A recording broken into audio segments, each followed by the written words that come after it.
मौली की बर्दाश्त। एक मोहल्ले की मस्जिद की तमीर और मरम्मत का काम शुरू हुआ तो मतलूबा रकम इकट्ठी होने में देर हो गई। कमेटी इंतज़ामिया ने इमाम साहब से कहा कि महल्ले की इस नुक्कर वाला बंदा है तो बहुत बड़ा ताजिर, मगर अपने तकब्बुर और फिस्क में इंतहा को पहुंचा हुआ है। अगर आप में हिम्मत है तो उससे बात कर लें, मुमकिन है कि कोई सूरत बन जाए। इमाम साहब ने हामी भरी और एक दिन शाम को जाकर उसका दरवाज़ा खटखटाया।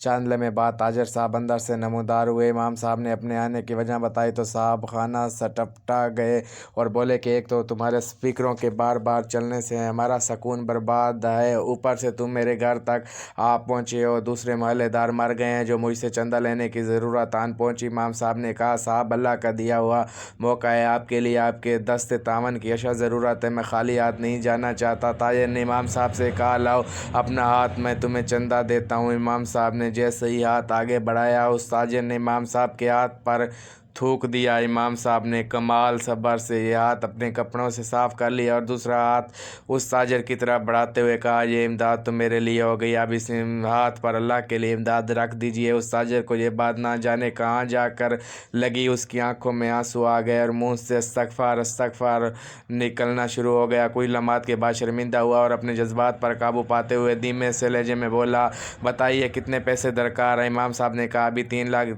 रुपए से काम चल जाएगा। ताजिर ने कहा, नहीं, ये बताइए आपको मुकम्मल प्रोजेक्ट के लिए टोटल कितने पैसे दरकार है। इमाम साहब ने कहा, हमें मुकम्मल तौर पर 8 लाख रुपए दरकार हैं। ताजिर साहब अंदर जाकर 8 लाख रुपए का एक चेक बना कर लाए और इमाम साहब को देते हुए कहा, आज से इस मस्जिद का जो भी खर्च हो मुझसे ले लीजिएगा और आज से इस मस्जिद की तमाम जिम्मेदारी मेरी है। ये सुनकर इमाम साहब बहुत खुश हुए और दुआएं देते हुए वापस आ गए। सबक, बात करने का अंदाज़, सलीका, तमीज़ और अदब आ जाए तो बड़े से बड़ा मुतकब्बिर और फासिक शख्स भी हिदायत पा सकता है।